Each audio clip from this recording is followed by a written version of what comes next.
we really work to step in and meet the patients where they are, gain their trust, and be partners in their care so that they can access those higher levels of periodontal care, of surgery, of implants. Hello, everybody. Welcome back to Commercial Real Estate Secrets. I'm your host, Austin Hare. And we have two guests today from the Dental Express Network. We have the COO, Nicole Brandi Ashmore, and the COO, Teresa Williams. So they've got 7 locations in San Diego, which is not an easy market. And they founded Dental Express in 2014, but they've been working together since 2008. And so they got a long history together. And it's a pleasure to have you guys on the show. Thank you, Austin. Thanks for having us. We're excited to be here. All right. So tell our audience the story here, because I think it's cool that you met at another company. And then I know, Nicole, you went off to found Dental Express, and then Teresa, you were there like shortly after. So what was it like? How did you guys meet, and what was that relationship like at the beginning? So we met in another DSO that we were scaling.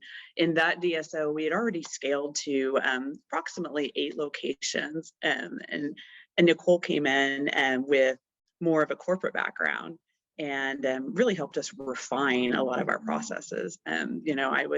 I was a DSO girl, dental, from the very beginning. Everything from assisting the doctor to meeting with the contractors about how the buildings were being built.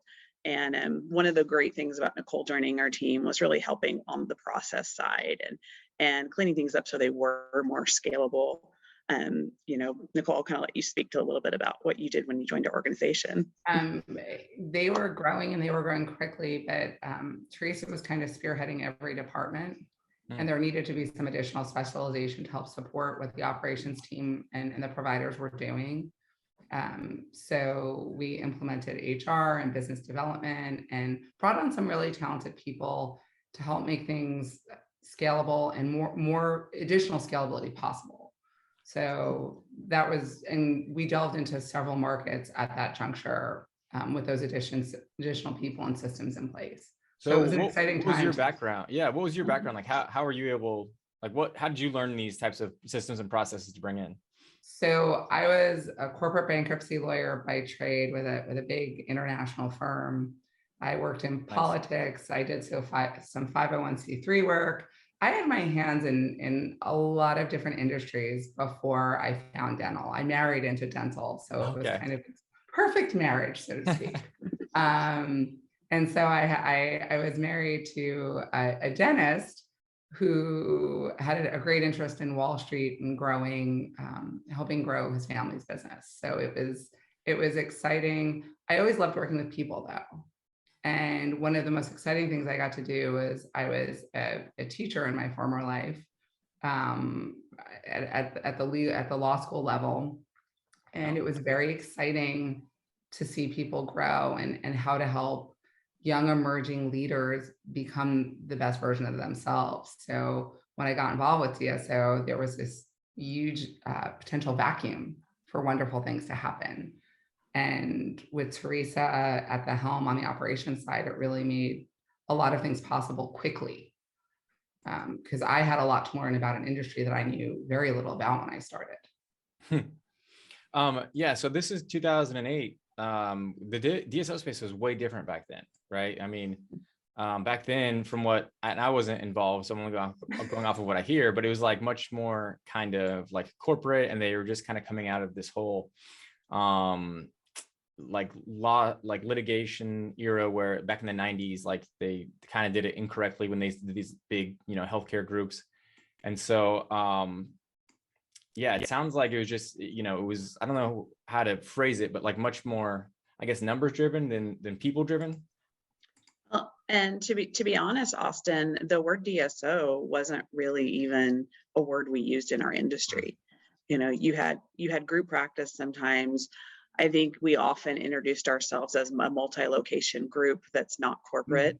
And so the big rub that I think emerged between 2008 and 2014 was this metamorphosis of groups of practices discovering that corporate doesn't mean not care, doesn't mean lack of care, and really working to redefine ourselves as an industry.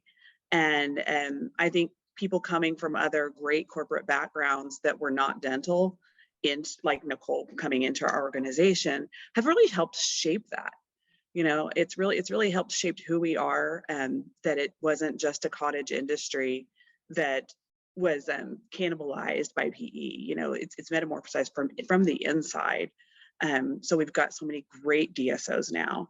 But I do remember back then you had the big guys, that you had that litigation, you had the compliance issues, and you had the rest of us that were saying, oh, we're not like them, we're not DSOs, we're not corporate. And so I'm really proud today of the community that we've built in the DSO industry, that very proud of what we do, because I think we take better care of our patients. We take better care of our doctors. And as Nicole mentioned, we grow leaders and we grow employees. And I think that was a really neat thing that we saw happen over the course of that, almost 10-year period. And during that 10-year period, where did you guys start? Like number of locations, and where was it when you guys left? So we were probably at about 7 or 8 whenever Nicole joined us. When I joined them, the doctor, he had one primary location and he had a couple of partners, but they really didn't run things in any similar process. And so we grew pretty quickly over that time period. And then when we left, I feel like we were at about 17 or 18, if I'm correct. That's my recollection as well, was 17 or 18. And they're at, I think, about 45 locations now. So they've really continued on that path. And in those 17 or 18, we were at 50 million in revenue. So they're large locations that were really doing a lot. So sometimes it can be a misnomer to talk about locations when you outside of revenue or outside of number of chairs. But we were seeing quite a large volume of patients throughout those 17 locations. Yeah. It's always difficult to get a gauge of like how big an organization is. And it's just like number of locations is just, the quickest, kind of easiest way, but it's not always accurate. So it's helpful to know you guys were doing, 3-4 million. We had about 500 employees at the time when we left the organization. So there's a lot of complexities that come into play. Yeah. So what made you guys decide to leave and start your own thing? I'll let Nicole take that one away. We were in a family-run DSO, which was wonderful. But Dr. Casey, who's the co-founder of Dental Express with me, really wanted to do something in a different market. And so our kids were really young at the time. So we decided it was a good time to make a transition and kind of take that next leap. And our former DSO didn't have any connections on the West Coast at that time. So it was really a market ripe. We're in the Midwest. We were in the Midwest. And it was a market ripe for wonderful patient care. There was a lack of access to care in California, especially in San Diego. And we saw an opportunity, so we took it. What was that like? So you went from the Midwest to San Diego, so from some of the like cheapest cost of living to the most expensive cost of living. I mean, just like as a personal experience, what was that transition like? I'm from New York originally, so it wasn't that big of a transition. Yeah. And Dr. Casey had lived in Dallas for a while too, which cost of living was really rising in Texas, and that's continued to occur. But we were prepared. We were really excited to care for patients. There was a real lack of access to care. There was also a big stigma around Medi-Cal, the state provider, and we had taken Sooner Care in the Midwest, and we knew we could really help people in a way that they weren't currently being helped. So it was a business opportunity, but it was also an opportunity to take care of people. And that's something that everyone on our team holds near and dear to their heart. We wake up every day with the intention of how many people can we help? And that's both patient facing and team member facing. So we were prepared for the difference though, Austin. I mean, whether it was the cost of building increases, cost of living, wage increases, so we were ready. You modeled all that in. Our goal was really to find people though that were like-minded, that wanted to take care of people and were excited about what they were doing.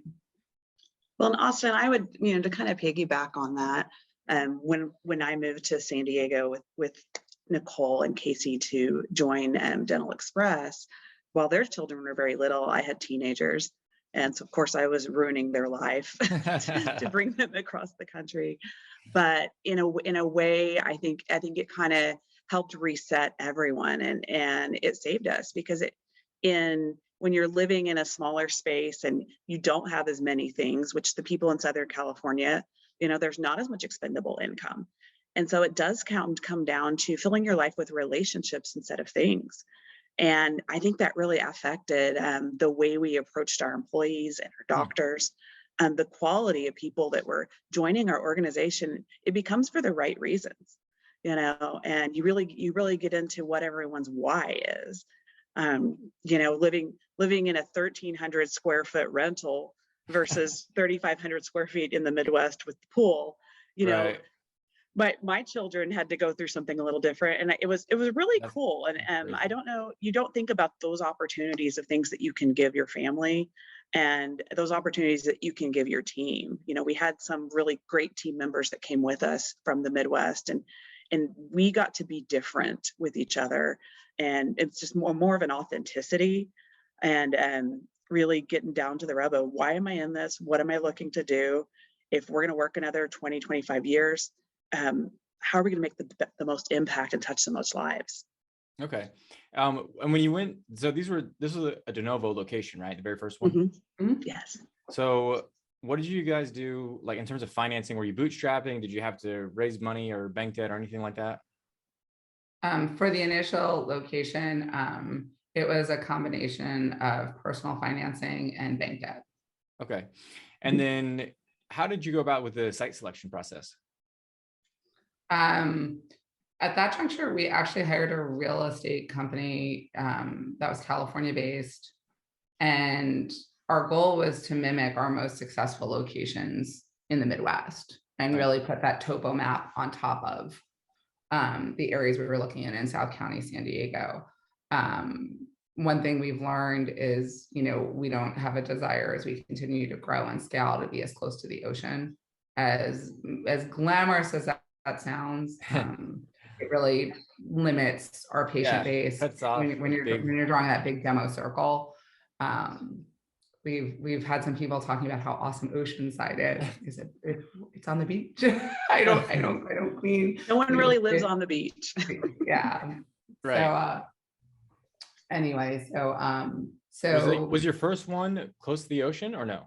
Point Loma was our first location, and we're about a mile from the ocean. And so you just realize you're cutting off a large part of your demographic. If people drive 3 miles or 4 miles, that's only 1 mile on that side.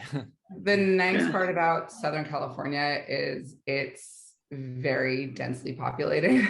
There's no shortage of people. Point Loma is a big city by most standards, and a thriving community on all fronts. And we were very warmly embraced by the community. One of the things that we in the Midwest, almost all of our offices were freestanding buildings. We built all of our buildings from ground up. We had one in a retail center of the 1718 when we left. When we moved to San Diego, we were really determined to have a freestanding space. Okay. One of the things we do is, with some of our offices, is we do these giant train sculptures that kids can traditionally play on. They're 28 feet long and 8 feet tall. You kind of become a local landmark because of the train. Nice. And it's wonderful brand recognition. So we've had a lot of success. This is like an outside monument type thing that you built. That's absolutely cool. So you got to make sure you got enough space, for the parking and the building and that. Correct. Which is very unusual in Southern California. Yeah. It's a unicorn. And these are all like, are you looking for like synergistic tenants, like, neighbor tenants, or in each side, sort of anchor tenant, or like a certain amount of visibility? Like, how would you classify the locations? I would say we have several offices where we share a retail complex with Starbucks. National retailers. Pre-COVID, I would say we were vying with banks for space, corner lots, visibility, things of that nature. Post or at this juncture in COVID, that has changed since banks are kind of changing how they've operated and are operating moving forward. So there is some more availability in terms of retail spaces. We also compete with like Walgreens and CVS for space on the retail front. So okay. Yeah, that's interesting. So what kind of like footprint are you taking up? How many square feet? Our smallest office is a little over 3,000 square feet. Most of our offices are 4,500 to 6,000 square feet, all on one floor. Did you buy the first one or did you lease the first one? The first one's a lease. Our second office, we own the building. So we have a hybrid of 4 retail locations that we lease, and then we own 3 buildings. Okay. Do you have a preference either way? I would tell you things get done faster in a tenant improvement space, in a retail space. When you're building ground up or doing a substantial remodel, it takes longer. So in some ways, my preference is for leased retail space, but I really think that our portfolio as a company is more diverse having a hybrid. Okay. Okay. Yeah. So what was it like? I know, Teresa, you came there before you guys even opened. Like, what was the most surprising thing about going from kind of being an employee to all of a sudden now you guys are starting a business and, you're kind of running everything yourselves? Like, was there anything that was extremely unexpected? Well, when we left our prior DSO, we had a corporate team that was built out, of probably about 25 people. We had a huge facilities crew to help us. And so I think, and I had grown with it over 10 years, resetting in San Diego, I think, regardless of whether it was in whatever city it was in, going from a party of 25 to party of 3 was, you got to wear a lot more hats again. And so some of the strengths we brought is we knew process. We knew exactly how we wanted to do everything, down to what our patient intake paperwork needed to look like, and what the patient experience needed to be. But doing the processes yourself again, because when you are recruiting people and you're in the weeds, you're training, you're actually in the operatory turning rooms over, you've got to try all those processes on for size again. And sometimes we were finding in 2014 they didn't fit. They did not fit the modern consumer. And and it wasn't so much because we were in San Diego, it's because it was a 10-year-old process. And so we had the opportunity, because we were in the weeds and actually executing, to make some modifications to be more responsive to the modern consumer and the modern patient. And so we did start to tweak some things and change them up a little bit, and kind of get rid of things that were antiquated and outdated, and try new things, because when you've got, for lack of a better pun, when the train is moving down the tracks, it's sometimes hard to change the wheels. And so we just had the opportunity to do that, and that was really exciting. Because when you need to go change things with 50 providers, it can be hard to weigh, is it worth doing it or not, or can we do it at that scale? But when you get to start over, we got to do that. Yeah, I feel like we always have a tendency as employees or parts of an organization to look at everything that's wrong and see, I can do that better, but we fail to see everything that they're doing right. Yeah. And there's a reason why the organization is still in business, is because there's obviously some things that they do right, and then we take that for granted when we go out and try and start our own thing. And so it's always interesting hearing what people have to say about that. Well, and there's a whole lot to, if it's not broke, don't fix it. Yeah. It's a very common thing you'll hear in the Midwest, and we sure left a lot the same as well. And that comes down to how we care for patients and meeting them where they are in a judgment-free zone when it comes respect to their dental care. So, we talked earlier about different beliefs in the dental industry in terms of like upselling patients or patient care. And so I know that's one of the things that you guys kind of disagree with, is always trying to upsell or provide like, the highest level of whatever types of treatment they need. So did you guys start, like, what's your beliefs around that? And did you start doing that at this location, at the very first location, or did that take time to evolve? So that's actually one of the things that worked really well in the Midwest, is kind of delivering what the patient expects, and getting to the crux of that. We have a tendency in our industry to want to train patients to respect their dental care, educate them so much that they're going to purchase lots of goods and services from us. And oftentimes that led to a demise in the relationship with the patient and the patient not coming back. So what we found is making that repeat business happen in that relationship, meeting them where they are and delivering what they expect. You know, working to teach someone that there's no free lunches and there's no free cleanings, that you know, when they come in for their free cleaning, that's what they expect to happen.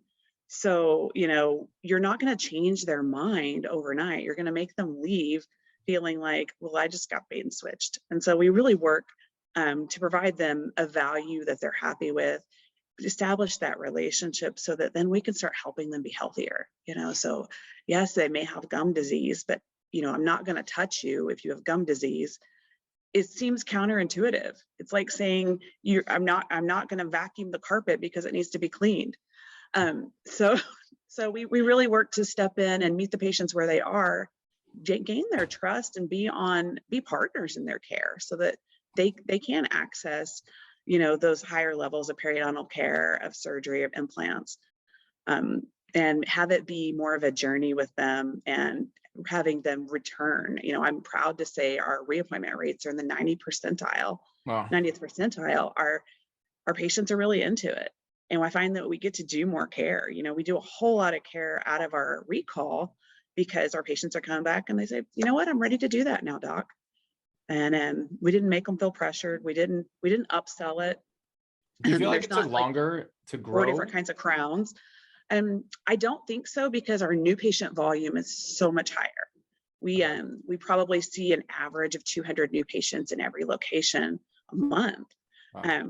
In Southern California, where we're one of the most competitive markets you can be in with dental. You know, I think I heard recently someone said, throw a rock, hit a dock. You know, they're everywhere, but the patients love the environment. They love, you know, the comfort of coming in, being able to access care and services that they want, and given the opportunity to really think about, you know, the other things that we mentioned to them. Okay. And another thing, Austin, when you're talking about geographic differences, you know, from the Midwest to San Diego, I would say the dental stigma was exponentially worse. The distrust of the dental industry, it didn't matter who you were. Oh. While we knew it exists on some level in every market, I would say in the country, I would say it was a lot worse in San Diego. Wow. That people were so distrustful. And gaining a patient's trust we knew it was the most important thing, but these people were, as a community, were more damaged. They had more bad experiences than our patients in the Midwest. So creating a bridge that they happily wanted to walk over, not that they were tenuous about walking over, I think was really important to our entire team. And we identified that, I mean, within a few weeks of being opened, it was like, wow, people are, you know, terrified of going to the dentist. They were battered. But the wonderful thing about the San Diegans that I love is they give you great feedback. And that's, I think, propelled us to be able to continue to improve our experience for them. In the Midwest, a lot of patients, they didn't go to Yelp or Google unless they had a bad experience. And so you couldn't always trust reviews of businesses there because only the bad experiences were there. Well, in Southern California, they reward you with a great Yelp review or a great Google review when they're having a good experience. Long before there were review tools or solicitations, we found patients were telling the world. They were going out there and telling them that I had a great experience here and I was comfortable and they were wonderful to me, and it was actually kind of fun. And so that, I think, really propelled our growth, you know, so quickly that you know, we had the second de novo up in less than 9 months because, you know, we were quickly becoming a household name. Yeah. You know, and so it brings me to a thought about the business plans, because I have mixed feelings about business plans, because like by one token, it's like so great to get everything out on paper and like have an idea and a vision, but by another token, it's like they never go according to plan. But for you guys, I mean, how long, you obviously wanted to start at DSO, you wanted to scale, like how long did it take you to get to the point where you were able to open up the next location? Was it quicker or slower than you thought it would be? I think we were so Kind of right yeah, on that track. we were right on time. It really, Austin, a lot of what dictated our early growth was availability of real estate, of what we found. Did it fit our model? Did it fit our demographic requirements? And when we bought our second location, because we own our Claremont location, we own the building, there were 10 people in line behind us to buy that spot for other purposes. I mean, it was just, we kind of got a hip pocket through a realtor we knew, and, you know, being boots on the ground, as you know, in real estate can be very helpful.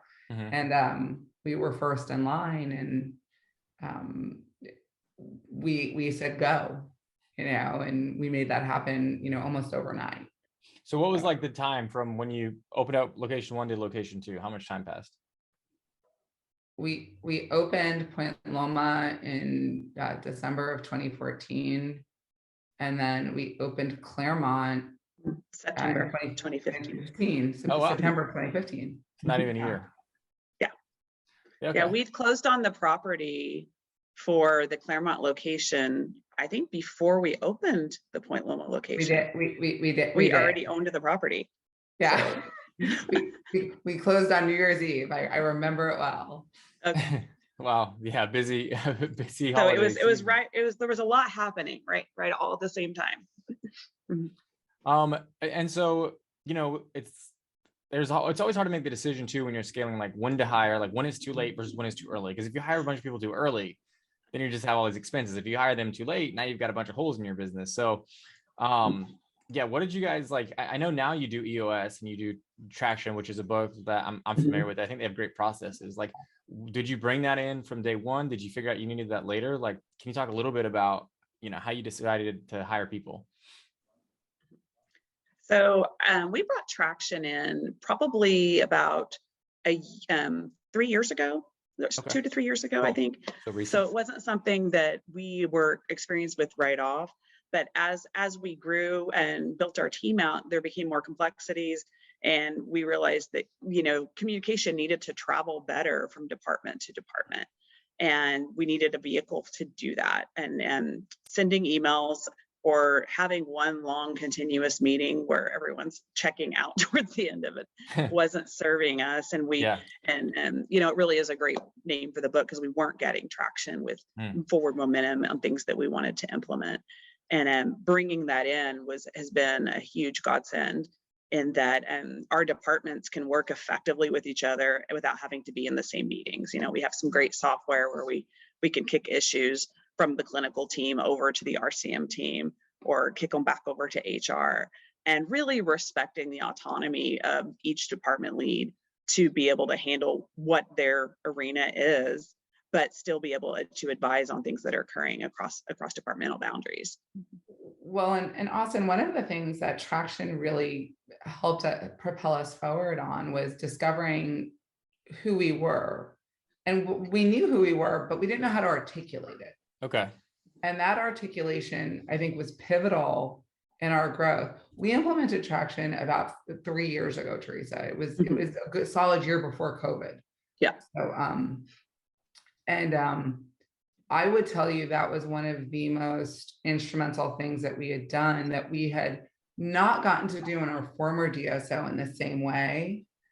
And that's something that from where I sit, Austin, I can't imagine how to grow any organization without not just knowing who you are, but in knowing your why, but being able to articulate it simply to everyone from the practice level to C-suite, your C-suite team. Yeah, that articulation is critical. What I liked about it is, you know, you define who you are and who you're not, right? It's like you go through, you have your unique selling points. What do you do well? What are the 3 things that make you different, or that you're exceptionally good at? And then what are you not doing? Because it's so easy to chase those shiny objects. It doesn't matter what industry you're in. It's always something that's like grabbing for your attention, but cutting that out, or at least maybe you don't cut it out completely, but at least you put a time frame on it and say, not right now. You know, we need to hammer out these things. We need to figure out these processes or these things that we do well before we go over into the next part. And it's been helpful for us too. I mean, you know, there's many different ways that we can go in real estate, in different industries that we can go into, but it's, you know, trying to focus on who's our avatar, who do we serve, and like, how are we going to do that exceptionally well. And I think it breeds creativity. When you say not right now, you're not stifling that creativity.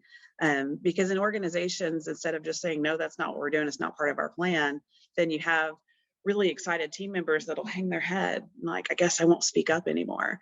And so having a vehicle in somewhere to put those ideas and to transition them to where they actually become actionable, I mean, it really propelled us forward. And we have people speaking up that maybe wouldn't have spoken up as much in previous meeting environment.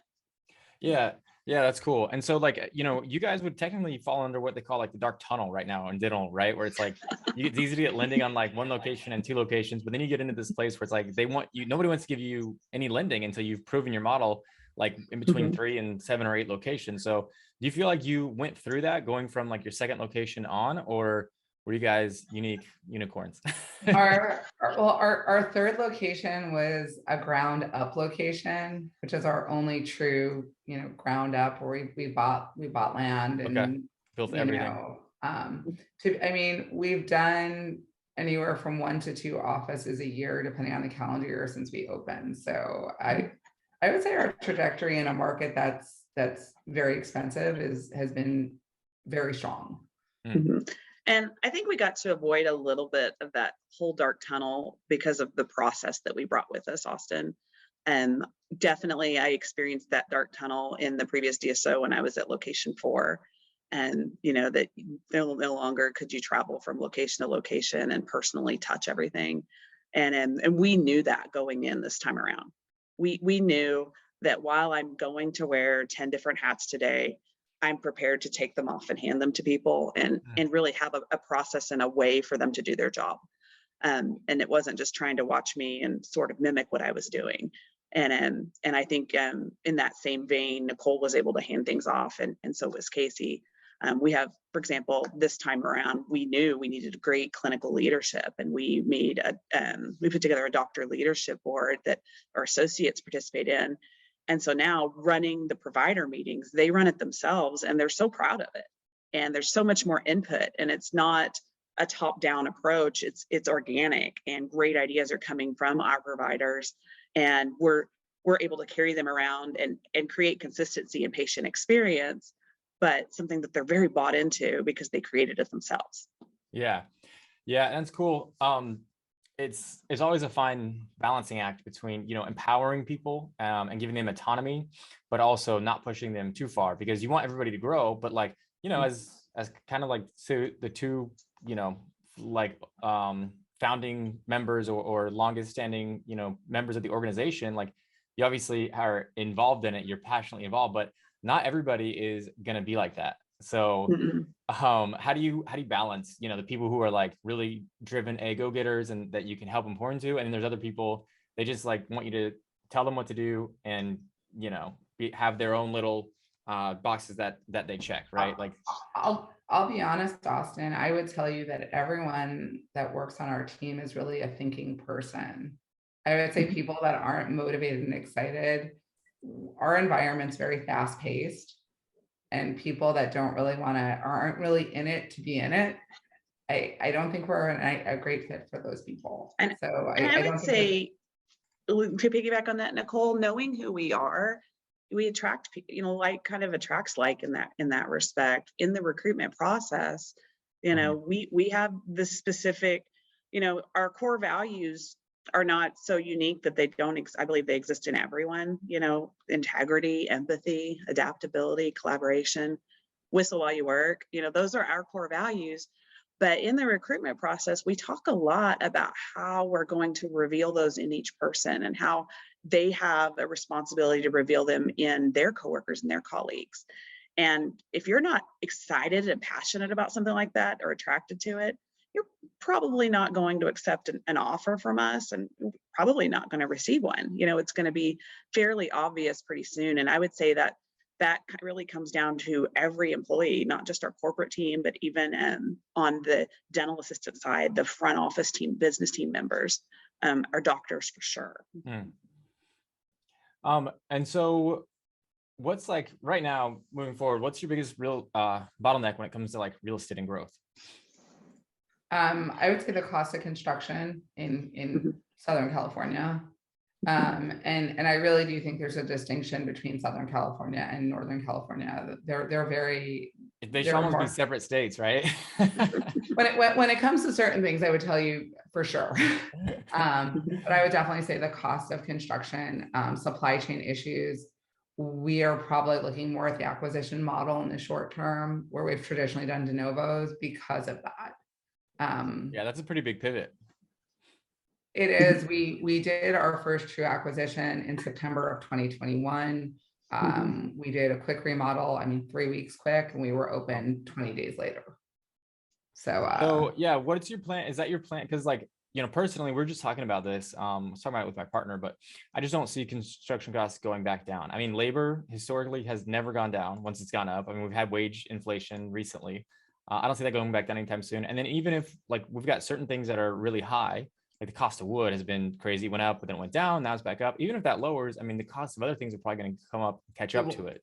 Well, I think the cost of labor, and we work intimately at this juncture with the same contractor who does all of our work, all of our, they actually handle all of our maintenance, and they do all of our TI work. And I don't see the cost of labor going down. And I would tell you, if anything, I would say subs are getting more ingrained in how they want to do things, which doesn't necessarily renovate with what the GC thinks, which doesn't resonate with what the dental client thinks.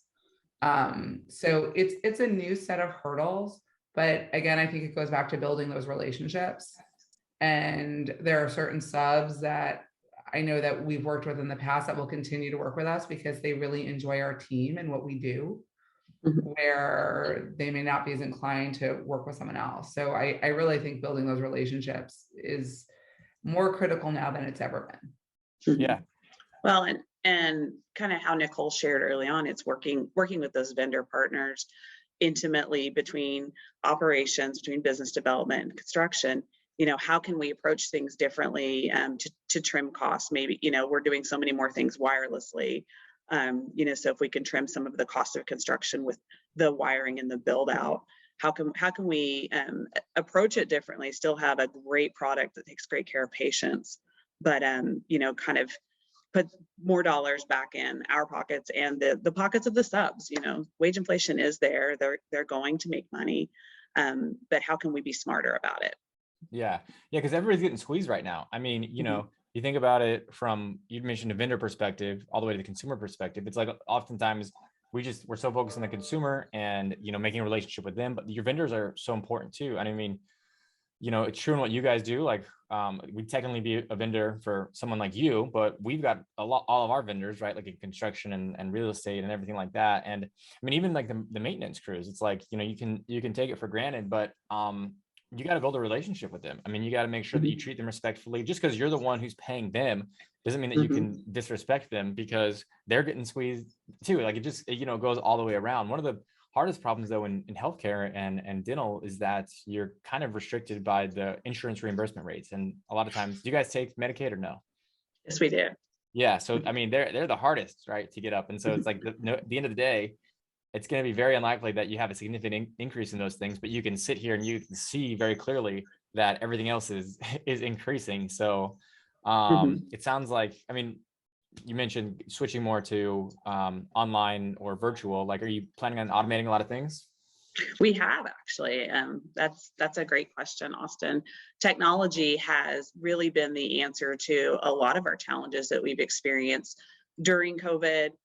I like to say post-COVID, not sure where we are there right now, if we're in a pandemic or an endemic, but technology has really proven to help us alleviate some of those costs, automating certain processes within our business, and letting AI kind of help take over some of the mundane and repetitive tasks. Not so much so we have less employees, but so our employees can be more focused on our patients. Our patients are able to access more care. That does put more dollars into the system to help support the whole machine. Those relationships with those technology vendors are so important though, that having them operate and creating the technology and writing the software in a vacuum outside of the patient care and not receiving good feedback, it doesn't lend ourselves to progress. And I think they really count on us to really give good feedback. We're all beta testers, whether we want to admit it or not. Even with what's supposed to be a finished product, it's always in some kind of beta operation, and it can be improved. And I think understanding that as the dental consumer, as the DSO consumer, that I have a responsibility to help make that company great. I want their product to be great because I want my patient to have the very best that they can have. I want the images to be the clearest that they can be, the prescriptions to be the easiest for the doctors to use. And if I don't give good feedback in a polite and kind way, we're not going to get a product that makes sense for me. And, I'm not in the business of creating dental software, and I don't want to be. I'm in the relationship business with patients. So if I can help, being in that relationship business, if I can help these software companies do a better job, I'm in it every day to help them. Yeah, that's cool. What things specifically are you guys doing to help build the relationships with your vendors? We participate in a lot of feedback panels, and actually with one of our vendors, software vendors, I started working with them, I would say a solid 2 years prior to becoming their customer, kind of helping to advise what made sense from a reporting stance within RCM.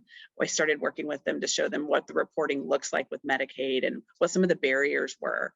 And, and our decision to become a customer was because of how interested they were in the end product.